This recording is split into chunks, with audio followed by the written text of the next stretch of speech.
the exquisite and rare gold casting of WuChing. Taiwanese artist WuChing creates grand and beautiful sculptures from pure gold, pushing the limits of contemporary gold casting. In this video, we follow WuChing as he creates Endless, a finely crafted, giant sculpture in pure gold.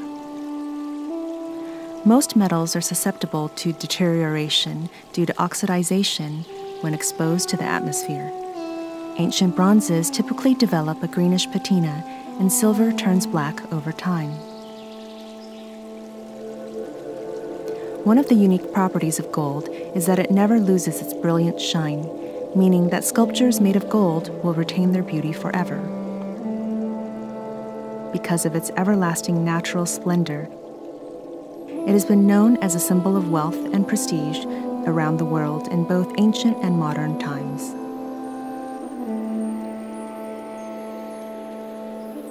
This artwork is special because it recalls WuChing's childhood memories and thematically expresses his musings on growing up in the countryside and the rural customs he experienced. WuChing states that it evokes scenes of walking on a muddy path, bug catching, and playing under a melon vine. Endless is almost 20 feet long and 14 feet wide, meaning that it occupies a considerable amount of space. The main structure is a thick bamboo pole branching out at the bamboo nodes, with a 16-foot angled branch supporting all the melon vines, leaves, fruits, and diverse insects on it.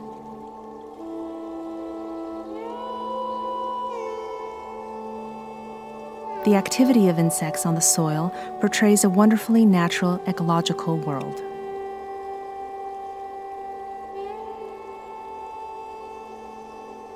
Bitter melon vines and fruit, leaves, and blossoms are the recurring motifs of this work. They can be seen growing along every branch of Endless. Much like gold, which stretches on forever because it never tarnishes, bitter melon vines can grow indefinitely under the right conditions. The world under the melon vine becomes a natural cycle of life and death, a complex food chain. The insects and animals that appear in this work reflect that complexity. The sculpture includes 280 ants, 21 mantises, 13 butterflies, 11 dragonflies, 15 earthworms, 3 cicada shells, 3 caterpillars, 1 frog, 1 locust, 1 hornet, and several spiders. The soil base is mostly made of silver and weighs 175 pounds. As silver is proportionally heavier than the other materials, it stabilizes and helps balance the entire artwork. Copper is used for the bamboo poles, bamboo shoots, and branches. It also weighs about 175 pounds. Copper as a metal is stronger and less ductile than gold, allowing these portions to support the whole structure. The gold in this work, used primarily in the bitter melon vine and surrounding animals, weighs a total of 33 pounds. This unprecedented work is the largest in the history of Taiwan's gold casting. The sculpture is composed of thousands of small gold components which are individually made using either lost wax casting or metal stamping.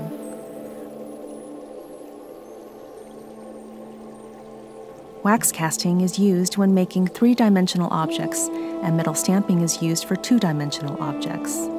Whatever the procedure, the components are eventually joined with oxyhydrogen welding. Lost wax casting is a process for creating beautiful objects by casting an original model or pattern. The process dates back 6,000 years and is still widely used today.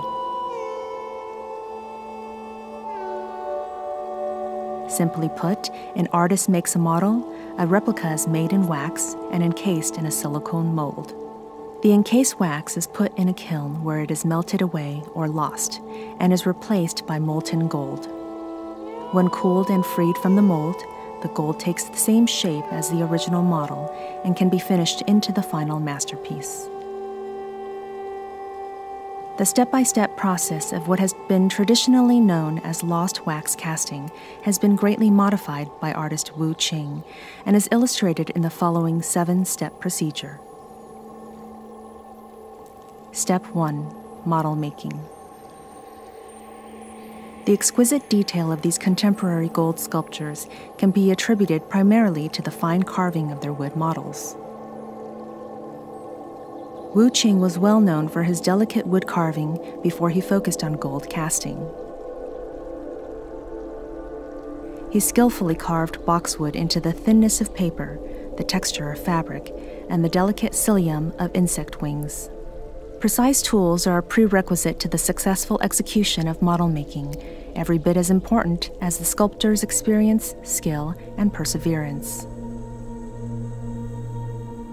WuChing's tools are not ordinary wood carving knives, but the finest steel imported from West Germany. This steel is then hand ground into pointed-edged, flat-edged, chisel-edged, and notch-edged carving knives, which are each as sharp as a surgeon's scalpel.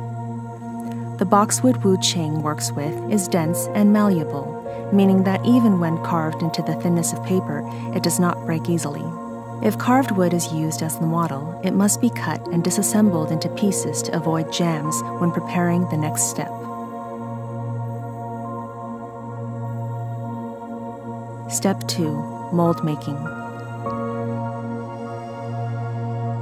A silicone mold is now made from the original wooden model, yielding an exact negative. This master model is used to make a wax mold out of silicone, which is heated around the master casting to make a flexible wax mold. Step 3. Producing wax copies. Once this mold is finished, molten wax is injected into the rubber mold to produce wax copies of the original wooden model. To fill a mold, the wax machine is aligned with a nozzle of the silicone mold that injects the wax with high pressure. An extremely hard blue wax formulated for jewelry design or for the fine metal work is used for gold casting. After the wax is removed from the silicone mold, it is chased to remove any imperfections from the first casting. Step 4. Creating an investment mold. With the wax bodies properly worked, a plaster mold is then produced. The mold is made using a moderately thick iron pipe. A base is inserted underneath, and then a wax body is placed directly on top of the hole in the base. After confirming that the wax is properly placed, plaster is poured into the tube until the wax is completely covered. Before the plaster mold dries and becomes hard, it is put into a vacuum device. The process of evacuating the air while shaking helps prevent the formation of bubbles in the mold. Step 5. Burnout. Before removing the wax, the base of the plaster mold is removed, which will create an outlet for the wax. The mold is then put into a kiln to heat it so that the wax is liquefied and pours out from the hole in the base. With the wax gone, there is a perfect cavity in the shape of the desired gold cast. Step 6. Pouring. The plaster mold is sent into an electric kiln to continue heating it. If the temperature of the plaster mold is too low, molten gold being poured in the mold will rapidly harden, obstructing its flow. At the same time, the gold is melted in a crucible. When both are approximately the same temperature, the plaster mold is placed into a centrifugal casting machine, tightly fitting the sprue of the plaster mold and the outlet of the crucible. When aligned, the molten gold flows into the mold, creating a golden cast of the lost wax sculpture. Step 7. Devesting. With the gold mostly cooled and the plaster still at a high temperature, it is placed in water. The resulting rapid thermal expansion and contraction causes the plaster to break, revealing a gold reproduction of the original model. Two-dimensional components such as insect wings, leaves, or petals are instead made with metal stamping, a process similar to printmaking, which has 4 steps. Step 1. Model making. Delicate wood carvings are used to create the nearly flat models used for metal stamping. Step 2. Mold making. First, a silicone mold is taken from the two-dimensional model, in this case, a leaf, and it is then reproduced as a two-part locking metal plate that can be used for multiple prints. As for the choice of copper mold or steel mold, each has its own considerations. A steel mold is more durable, suitable for mass production, but the imprinting effect is not as natural and vivid as that of a copper mold. In this case, copper is used.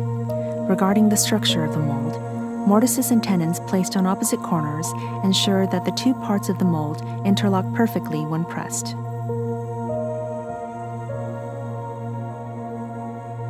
Step 3. Gold preparation. Now, gold ingots are pressed repeatedly with a rolling machine until they become paper thin. Next, they are cut slightly larger than the mold. Step 4. Pressing. The aligned mold is then set beneath a hydraulic press.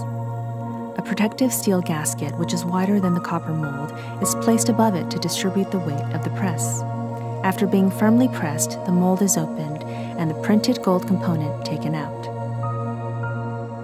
Whether the component is formed through lost wax casting or metal stamping, the next step is to trim and finish the components, cutting off any excess material left over from the processes. In the case of lost wax casting, excess gold from the hole that the gold is poured into the mold through usually needs to be cut off. With metal stamping, it is usually necessary to cut and trim the edges with special metal scissors and then file them down. The final step is to assemble all the gold components. WuChing uses oxyhydrogen welding to accomplish this, an advanced technique only made possible through advances in science. The process involves superheating metal and directly fusing it to other pieces rather than using slag as a bonding agent. Before welding, an appropriate nozzle for the welding torch must be selected according to the size of the area to be joined. The welder turns on the gas, and then a special device is used to ignite it. In the process of welding, there will inevitably be holes or material waste between components.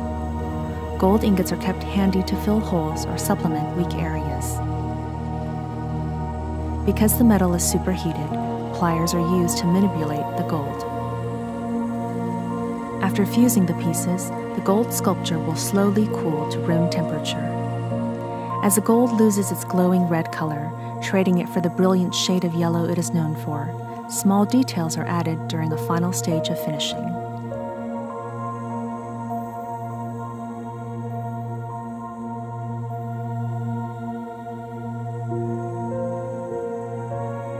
It takes WuChing and his team a year of arduous gold casting and joining, but he finally completes Endless, his greatest masterpiece. The arching work represents the creative distillation of the artist's hard work over the past 20 years.